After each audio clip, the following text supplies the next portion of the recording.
What up, nation? Welcome to the first edition of the MLB Daily Fantasy Sports Strategy Show, team by team breakdown, preview, I should say.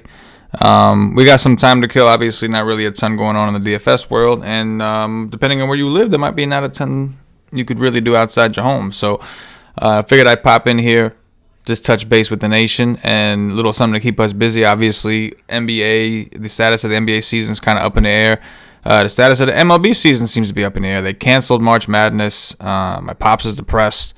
I'm sure many of you are. I mean, like, even from the aspect of, well, at least you have every instance where you've had a situation like this that's, I'm not going to say a national emergency. It's not like we get that often. But anytime you get something like this, even personally, where you get sick and you can't leave the house and you can't do the things you normally do, normally you would have sports to kind of rely on, kick back. I know I've had multiple surgeries over the years, doing all kinds of things from the pro wrestling days and doing other athletic stuff, whatever. And it's always been like being able to watch sports that's kind of got me through those times. So I can imagine the way a lot of you are feeling. And March Madness, man, no March Madness, just a shame, but understandable. I'm not saying I disagree with the decisions. I get it. The thing seems very serious, obviously, but it's tough. And so I myself, right, I'm not going to sit around and do nothing. We're going to bang out some podcasts.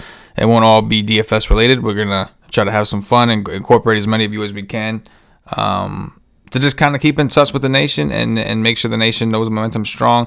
I'm revamping a lot of our content. I've had a lot of time to focus on things that we haven't really had time to do. So tweaking the MLB projections as we approach the season, which we know has been delayed by 2 weeks, which bought us some more time to get those things ready. But if you're new to the channel, welcome. We are a premium daily fantasy sports content provider, as well as a community designed to make you a better DFS player. But for now, we're really just doing the sports thing. I mean, this show specifically will be kind of in preparation for fantasy baseball in general.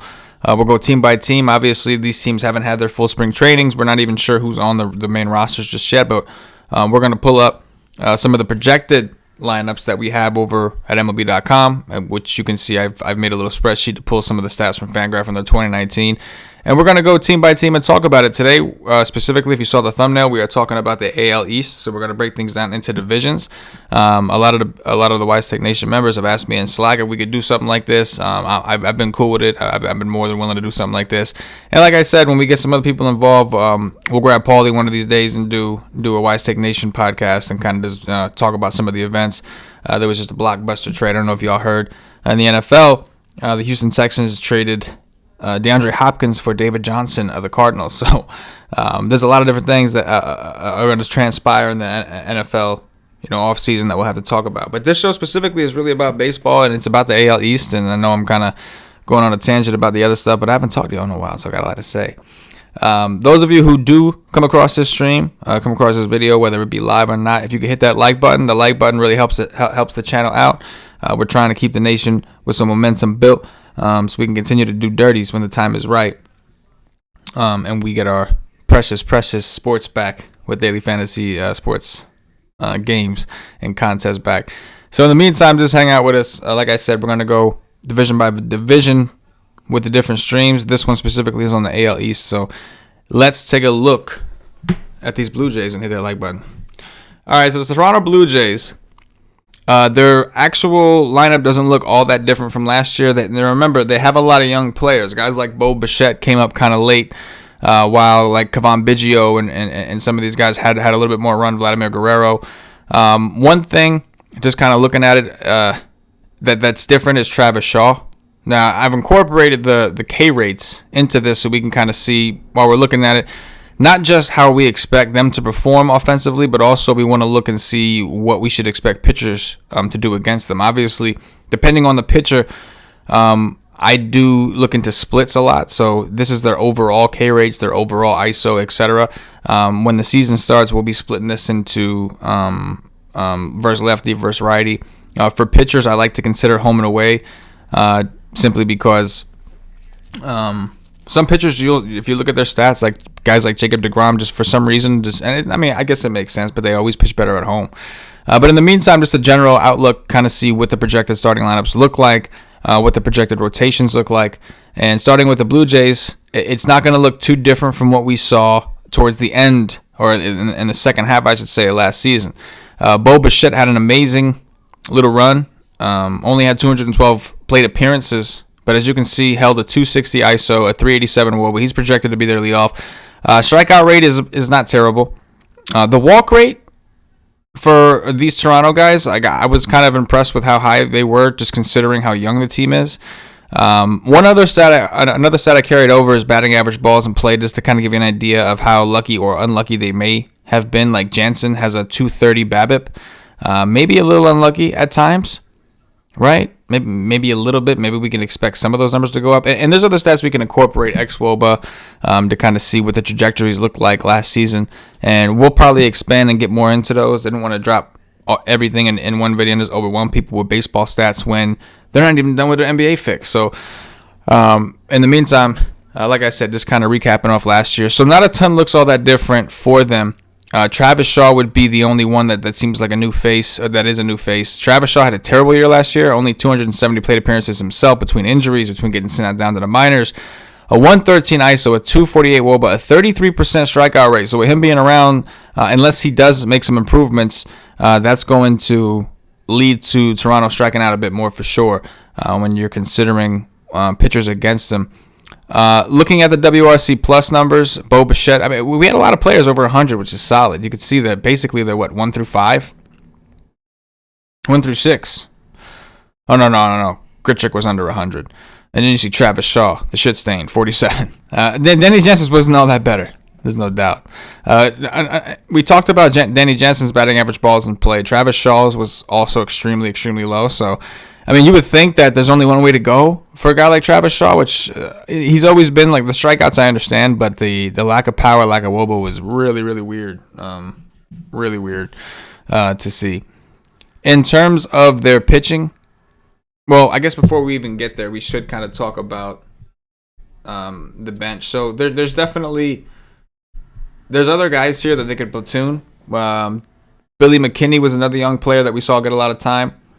Derek Fisher, we saw him play for the Astros. He got to play some with Toronto last year. And then there's guys, Jonathan Davis, Forrest Wall. So again, without spring training, it's hard to really know which one of these guys makes the cut exactly.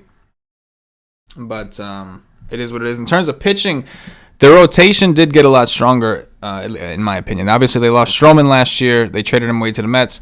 But they did sign Hyunjin Ryu this season. Ryu's numbers last year were awesome, and he was a potential Cy Young candidate. He kind of fell apart a little bit towards the end, but decent K numbers. Less than a 1 home run per 9, which is pretty solid. A ground ball rate on the season over 50%. And this is a guy that started 29 games. xFIP was solid. You can see a little higher than his ERA, but when your ERA is that low, it's expected. They got Tanner Roark, who's not exactly he's not popping the charts, but if you do look at Tanner Roark's numbers last year, he did serve a purpose. He did have a lot of decent games. I know this because I would attack him all the time, and it didn't always work. He's got big-time fly ball numbers. He's prone to the home run ball, so someone to keep an eye on when he does play. But I do remember his hard contact metrics were not that bad last year, and I think that led to a lot of soft contact in general, which led to him going the distance more than you would think. Chase Anderson, we know he's got some potential. We saw him in Milwaukee. This park should be a little better for him, but it's still known as a hitter's park, especially when the roof is open, though that's rare. So Chase Anderson, curious to see what role he plays, but we know he's shown upside. Last year, obviously, was not as good, but you can see he's the opposite, right? His ERA was 4.21.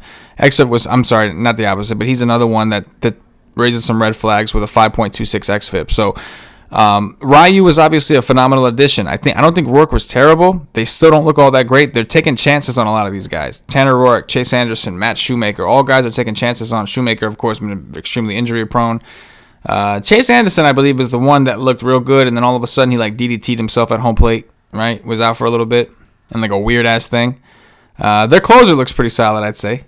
Ken Giles, that's their expected closer. As far as their fifth starter, there's a competition going on for the fifth. I think at some point it's going to be Nate Pearson. That's their number one prospect, I believe. So I think at some point it'll be Nate Pearson. But to start, they've got Anthony Kay, who we saw a little bit last year. They've got Shun Yamaguchi, right? Trent Thornton, who we saw a bunch last year, I expect he'll probably get moved to the bullpen regardless. But TJ Zeuch, there's a lot of potential candidates. I expected at some point to be Nate Pearson. He's the number one prospect, so if things go well and they have an opening for the fifth starter, I would think why not rock with him, especially as you're going so young anyway with your hitters.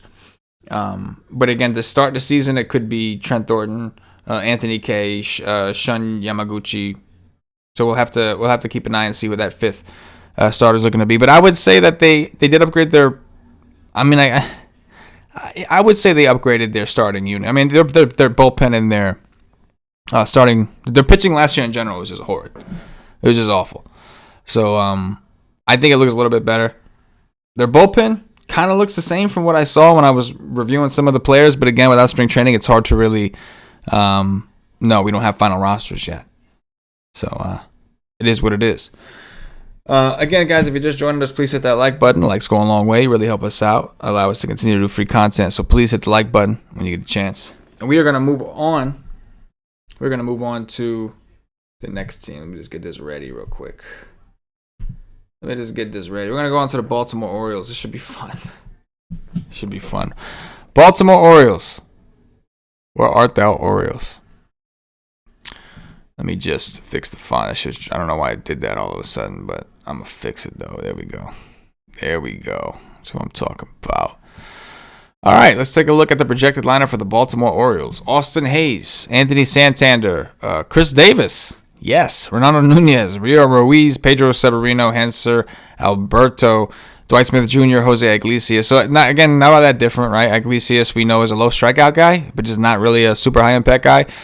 You can see the differences in the WRC pluses here. Austin Hayes had a pretty good one, but keep in mind he only had 75 plate appearances last year, so he just wasn't up very long. But from what we saw of him, he looked solid. The rest of these guys who had a larger sample were pretty bad. So what does that mean? I think that means that we should expect Baltimore to once again be pretty damn bad. They have a phenomenal park for hitting. Keep that in mind. Toronto's park pretty good, but Baltimore's one of the best in the game, right? We love to attack pitchers in here. So we may have to get used to playing some of these guys. Now, if you look at the strikeout rates, interestingly enough, it's not as high as you'd think. It's not phenomenal, but it's not that bad. Guys like Iglesias, Hanser, Alberto, even Austin Hayes, who, again, we want to see a bigger sample, but didn't strike out all that much in his brief plate appearances. So the only one that looks like a automatic strikeout is Chris Davis. And it's literally almost automatic when you consider he strikes out if you round up, 40% of the time. With that said, I think that the Orioles are going to be interesting. They're a team that we typically like to attack. And on DraftKings, the reason it matters most is because even though a team may not strike out a ton, if they're just bad, you could still get a cheap pitcher that eats up innings against them. Obviously, the park comes into play because especially if you're playing them in, like, say, Seattle was playing them at home in a big pitcher-friendly park, then obviously, even if the strikeouts weren't crazy high, like, you'd be willing to eat those innings and just kind of rely on Baltimore sucking and the whip staying low. But yeah, in the meantime, I think they're going to be a low-owned sneaky stack pretty much every night. When they're home, they're always in play because of the situation. And keep in mind, when they are home, the low strikeout rates, I shouldn't say low, but expect these guys to show some life, I guess, right, is what I'm trying to say. Expect these guys to show some life. You put the ball in play in a really good park, and good things can happen. But as far as real baseball, they should be terrible. What do we got here? See if there's anything crazy new. So some of the bench players, we know we have Chance Sisco, always a guy back there. They do have Ryan Mountcastle, who's the Orioles' number 4 prospect. They were saying that he was going to have a really big spring in order to make the team. So we'll have to wait and see. I'm not obviously they kind of got screwed with that. One of the differences, we know that VR has been replaced with Iglesias as far as the shortstop second base role. That's kind of a difference, but they do have Pat Valaika floating around their bench, Steve Wilkerson, Richard Urena. So they have some potential players. None of them, obviously, if they end up starting with these guys, it's not exactly the most intimidating bunch. Pedro Severino, keep an eye out on him, right?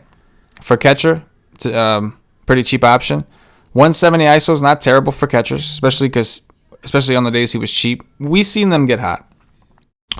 As far as pitching goes, Means 3.6 ERA was impressive. 5.46 xFIP, little alarming. 1.34 home runs per 9. Granted, he does play in Baltimore, but still, he played in Baltimore with a 30.9% ground ball rate. Last year, we used him quite a bit. He was actually probably one of their better pitchers, but I do kind of anticipate some aggression coming. You can see his BABIP was only 256. I expect some aggression to come. Alex Cobb didn't play a ton, right? Injuries. I have no idea what to expect from him. I don't have any, and we don't have the spring to really see him and see what he's doing. Asher Wojciechowski, I should say, was interesting because he showed a lot of strikeout upside, which is obviously important in fantasy. However, he did, similarly to John Meaden, show a willingness to give up home runs. 30.2% ground ball rate in this park is scary. Another one with a 4.92 ERA, which isn't great, but a 5.61 xFIP, a little alarming. We're looking at this list. I would think that at least to start the season, Cobb would be my best bet to have, to be the number one. We'll see if he's even ready. I'm not even sure. Wade LeBlanc, another home run guy. So it looks like we're going to be attacking the shit out of Baltimore again. It's their ballpark, all that kind of stuff is going to happen. In terms of their bullpen, you've got like Michael Givens, Hunter Harvey, Sean Armstrong, Richard Bleer. They had some guys like Miguel Castro, who we know throws really hard, right? So they have some guys, but last year their bullpen was one of the worst in the game, and it doesn't look all that different. And their starting unit, they just grabbed a bunch of dudes that give up home runs. They went and got Wade LeBlanc, who gave up over 2 home runs per 9 last year. That's just wild. I mean, the guy had a 5.7 ERA and a 5.1 xFIP. It's, usually if a guy has an ERA that high, there's some, okay, well, this is why. No. Cole Stewart, looking like he's projecting right now to be the 5th starter. Not a ton of work last year. Started 2 games. Only got 25 innings of works in the big leagues. But it looks like, once again, we'll be attacking the shit out of Baltimore every single day. The question is, what do we do with their offense? And obviously, it depends on the slate. There'll be a cheap stack we'll be looking to play when the matchup's right and they're at home in a phenomenal park. But the question is, how much do you actually target them? And again, whip-wise, it seems relatively safe. It just comes down to strikeout upside. But we're going to move on to the Tampa Bay Rays. Let's get some Tampa Bay Rays action. I'm going to have to do this damn font thing again because this shit is just not pimp. All right. Let's put them up. Where we at, though? All right, Tampa Bay Rays. So one of the things you'll notice is a bunch of blank spots, and that's for Yoshitomo Tsuzugo. He's projected the DH for him. Left-handed hitter. One of their acquisitions, right, that they seem to be excited about. See if I can find a little bit on him. All right, so apparently they were going to give him a bunch of work at third base in spring training. But he's also expected to play left field, which is his primary position in Japan.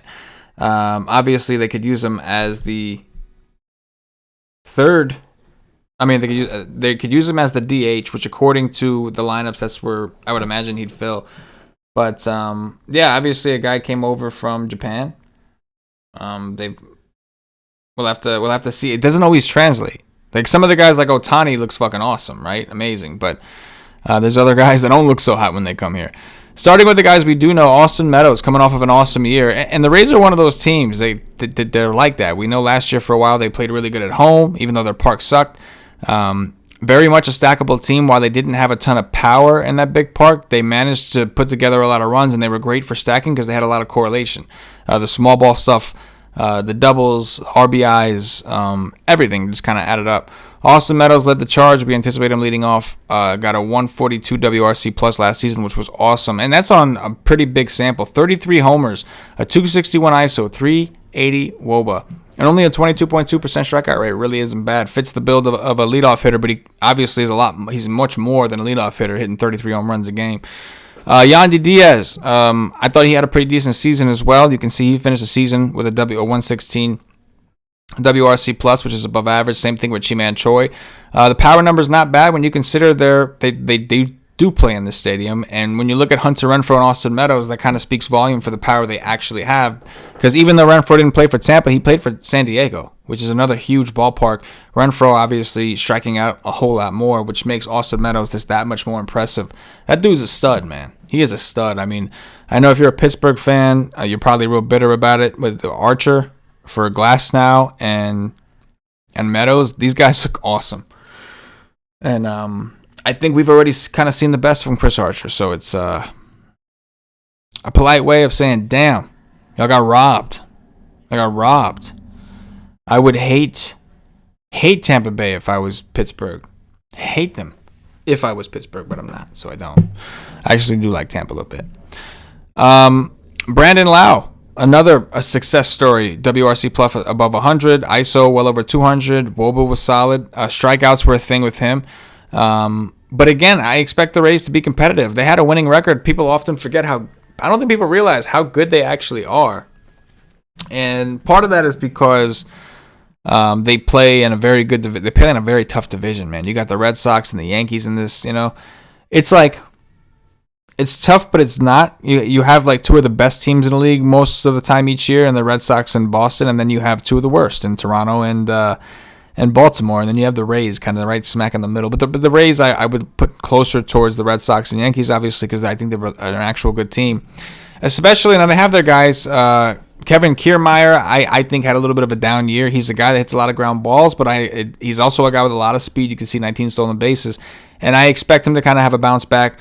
If he's going to be hitting in the bottom of the order, maybe it takes some pressure off him. Maybe it's good. This is a guy that has leadoff potential.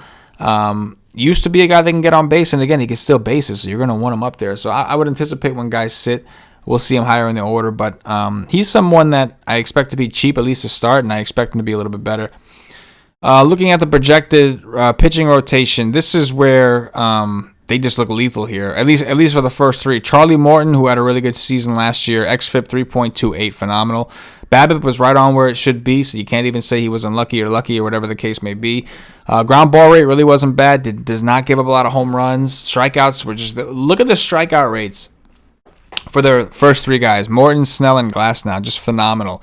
On top of that, when these guys are home, they have one of the best pitching ballparks in the game. Very, very good pitching staff. Very good pitching staff. And then even with Yarbrough and Chirinos, they're not lighted up type players, but they're fine for 4 or 5 guys. Right? They're innings eaters. A lot of times they'll be home working with a good park. And Tampa's a team that's very comfortable with their bullpens, right? We know that they're the ones that started doing the opener thing, so like they're very comfortable playing bullpen games. I think if you get Morton, Snell, and Glasnow to give you, and Glasnow is the variable, right? I think he has to stay healthy. But damn, he got some nasty shit.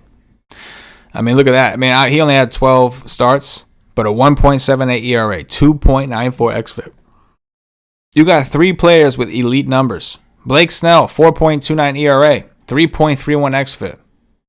343 batting average balls in play, so it looks like he got a little unlucky last year. And he's got some pretty damn impressive numbers. Look out for the Rays. They look pretty good. They got some playmakers, both from the bats and Austin Meadows. They got a really good top 3 pitching staff. That looks good. And you got Nick Anderson, the closer, 2.44 xFIP. Holla, right? All that good stuff, all that jazz. Patches, what's up, boy? You sleeping from your little nap? You up now? Coming to hang out with the big dogs? Is that what you're coming to do? MG in the chat. MG joining us in the chat. OG MG says, Lau, 377 batting average balls in play for Lau is alarming. Yeah, shows a little bit of luck. It does. And you combine that with the strikeout rate, it is a little scary. That's a good point. That's a really high batting average balls in play. You combine it with a strikeout rate, it's a little scary. Because if he gets unlucky and that strikeout rate stays, that's not good for him. Good point. Hopefully for him, he can keep it at home runs. Hit that like button if you haven't already. We're going to roll on to the next team. Let's see.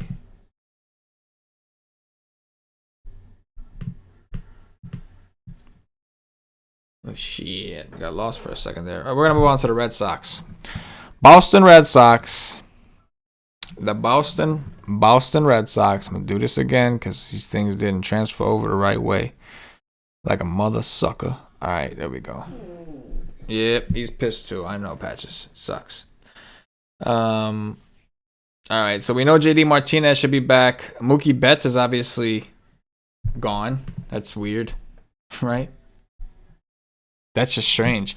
So let's look at the Red Sox. With Mookie Betts there, they would look a lot better. But with Mookie Betts gone, they still look pretty solid, right? Andrew Benintendi, who I think could have a little bit of a better season. We'll see how he does in the leadoff spot. Xander Bogaerts had a phenomenal year. 390 WOBA, 246 ISO, 141 WRC plus.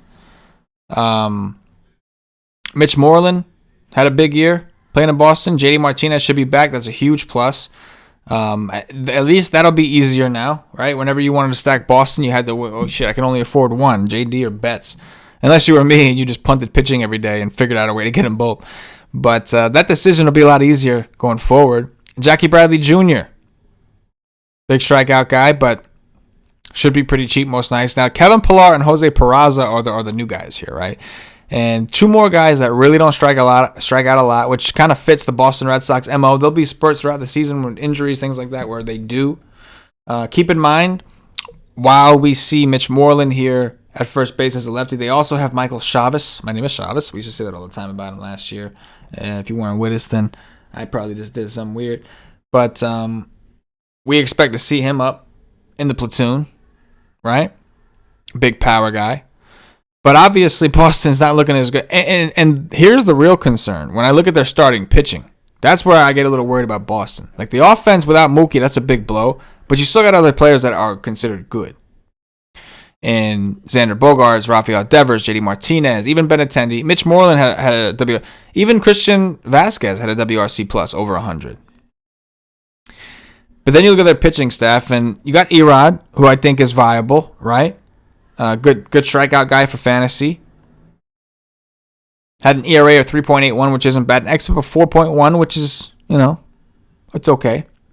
Nathan Eovaldi, another one that you're kind of like. Both of these guys, none of these guys I would consider secure. Erod and Eovaldi. None of them would I consider to be secure. They make me nervous. I mean, you're talking about a team that, I mean, at least you had Chris Sale and David Price, right? Like, or where?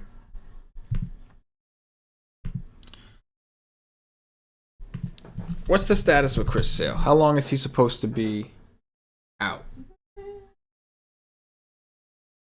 Because obviously he's the blank spot here. We're gonna have Chris Sale, but it's just a matter of when he's supposed to pitch. Because I know he got hurt.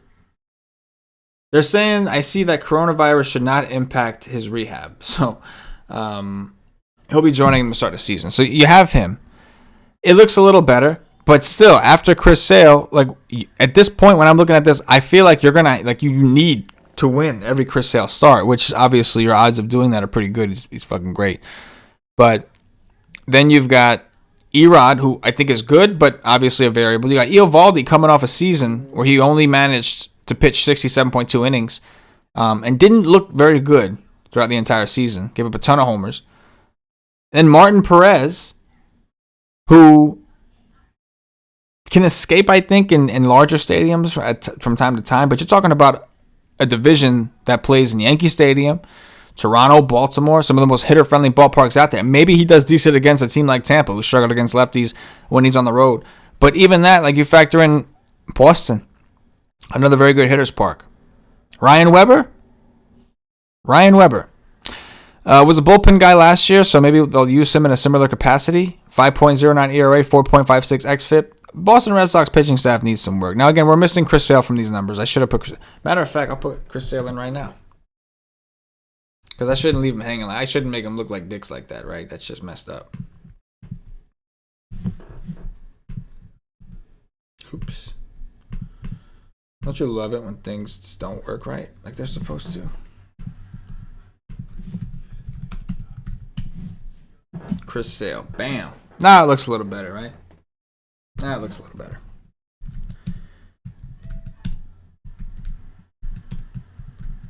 Boom. Then you got Brandon Workman. Serviceable closers. He's solid. I don't got nothing bad to say about him. But a little concern, right? Like the Rays, to me, because of their pitching staff, look like they could be equipped to actually beat Boston this year over the long course. We'll see. They got Chris Sale. That's pretty big. But Glasnow, Morton, I mean, you can't tell me their pitching staff is better than Tampa's. You can't tell me that. And without Mookie Betts, that's a big fucking hit. That's a big fucking hit. Anyway, we'll move on to the last team, which is the New York Yankees. Yankees win. Hopefully we'll get a chance, like I said, to do more breakdowns as we get closer to the season and we get some more information. We'll see how long the sports hiatus lasts for. But I'm hearing the CDC's recommending that there's no public gatherings over 50 people for like 8 weeks or some shit like that. So it could be a while. I'm telling you right now, it could be a while. It could be a while, but that gives us plenty of time to make sure we're prepared. Whether the NBA comes back, whatever they do, pretty much everything. No excuse not to be prepared, right? But definitely for baseball. All right, looking at the New York Yankees. Everybody either loves them or hates them. Paulie D's New York Yankees. If you're not a Yankee fan, you hate them. That's just the truth. If you're a Yankee fan, you love me. Not a Yankee fan, you hate him.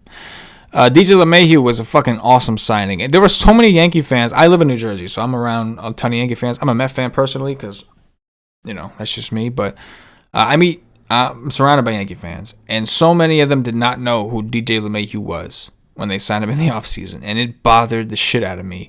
Because while my team was fucking around with Cash Game Port and Jed Lowry, who, don't get me wrong, I'm not saying I don't like Lowry or didn't like Lowry, at least before last season when he played for Oakland. I like Lowry. But DJ LeMahieu did win a batting title not too long ago. And it stunned me how many people didn't know who he was on the Yankees. Anyway, love him. They had a lot of injuries last year. Miguel Andujar is expected to be back, right? Now we're looking at Mike Tauchman in their projected. It's only their projected. Gio Urshela, they found ways to make that work. Clint Frazier in their and this is MLBs.com projected lineup. Interesting to see him up there. Looked like for sure he was going to get traded last year. He looked like he was done. Yankees seemed like they were done for him. Didn't happen. But look at, Mike Judge we know is hurt. So Mike Judge will be there over either Tauchman or Gardner, depending on what they need it for. So don't be alarmed. Maybe even Frazier. Maybe that's Frazier's spot right there. Maybe it's while Judge is away. It's a shame these guys get hurt, but hey, they did just get more time. But how long is Aaron Judge supposed to be out? Again, these rotations and projected lineups are supposed to be specifically for opening day. So, obviously Stanton, Judge, injured. So we would anticipate to see Judge and Stanton in here, and which would leave room for one. We'd see Gardner, I'm sure, on certain days, but they may work in a Tauchman or a Frazier if they have that other slot open. So keep in mind, replace those guys with Judge and Stanton, right? And the Yankees should be pretty damn good, right? Gleyber Torres, Gary Sanchez, getting Andujar back, Luke Voigt, who they get platoon. I would assume they're gonna platoon. I can't even talk. Platoon him. Judge is making significant progress in his recovery. The Yankees maybe removing a rib. What did I just find with this shit? Ugh. I didn't look at none of this shit. So clearly, guys, this is raw, right? Like, I'm trying to get into MLB with you guys. I've been doing projections. That's a little different. That's more mathematics and equations. It's different to actually get a visual and look at these teams. Now let's look at the Yankees pitching staff. Now, again, in this visual, you're missing Stanton, you're missing Judge, because we don't know when exactly they're going to be ready to join the team. But look at their pitching staff. Gerrit Cole, Masahiro Tanaka, J.A. Happ, Montgomery, serviceable. Didn't see a ton of them last year. Michael King. Let's talk about Michael King for a second here. Talk about Michael King, who was one of their prospects. Give me a second here. Michael King. Jeez, man, I forgot. I'm sitting here talking about Aaron Judge and Giancarlo Stanton, and I forgot about Aaron Hicks. The Yankees are just loaded. But Aaron Hicks is expected to be out until at least June because he had Tommy John surgery. That's why. So it is what it is. So in the beginning, this is what the Yankees lineup may look like. And it's still not bad. You look at LeMahieu, Gardner, Gleyber Torres, Gary Sanchez, Luke Voigt, Tauchman, Urshela, all had, Clint Frazier, they all had WRC pluses over 100, which is phenomenal. All performed above average last year, except for Andujar, who got hurt after fucking literally 49 plate appearances, which is a disaster, according to this. But pitching staff, Gerrit Cole, Masahiro Tanaka, J.A. Happ, Jordan Montgomery. This is what's expected for opening day. Keep in mind, Luis Severino is out for the season. James Paxton is not available until at least May after getting a back surgery. I think Luis Siga may end up making this list over Montgomery, or maybe even over King. I was actually surprised that MLB had King up here. I'm going to look up his stats, Michael King. We'll look him up. Michael King is a righty. 6'3", 210 pounds. All right, let's see what he did in AAA. In AAA, he had a phenomenal strikeout upside, a 10.65 K per nine, only a 2.28 walk per nine. Keep in mind, there's only 3 stars in AAA. But the small stint he was there, he looked good. Obviously, a guy that has posted phenomenal numbers, just a matter of if he's ready. Prospect of theirs. And then, of course, you've got Aroldis Chapman, who's looking to, show that Altuve beat him with a buzzer, showing that he's nasty. The Yankees are going to be fucking good. It's just going to be a matter of when they start, how competitive they're going to be out the gate. Last year, they started falling like flies with injuries, and all these other guys kept getting called up and just doing dirty. So maybe we see the same kind of situation. But their pitching staff looks pretty damn good. Again, Gerrit Cole, Tanaka. To start the season, this is what it looks like. But again, you're talking about James Paxton's going to join the team sometime after May. I guess from there, we're going to have to wait and see how some of these guys look. But Gerrit Cole obviously was a huge addition. A huge addition. Yankees look like they're going to be pretty good. But the Red Sox might be in trouble, man. Look at Tampa Hort and Long. Look at Tampa. That's going to do it, Nation. Like I said, we're going to do these. These are really, really early looks. We'll probably do these for each division. And then as we get closer to the season, if we don't have any NBA or anything like that, we'll go a little more in depth. Maybe have some podcasts where we actually make some predictions in the divisions and have some fun things. But I wanted us to start getting familiar with baseball, start looking at the stats again, start to remember what these things look like, and get baseball a little more fresh on the mind so that when the season does come, whenever that may be, if at all, we're all prepared. So hit that like button if you haven't. Be on the lookout. We'll be doing some more Wide Stake Nation podcasts. Probably grab Paulie at some point this week. Grab whoever's available and just kind of shoot the shit. Talk about the different things such as the NFL trades that have been going on, or at least one of them, blockbuster status. Hit that like button. I appreciate y'all. And be on the lookout. We're going to go division by division and then team by team. So I appreciate you. And as always, good luck. Stay safe. Yes.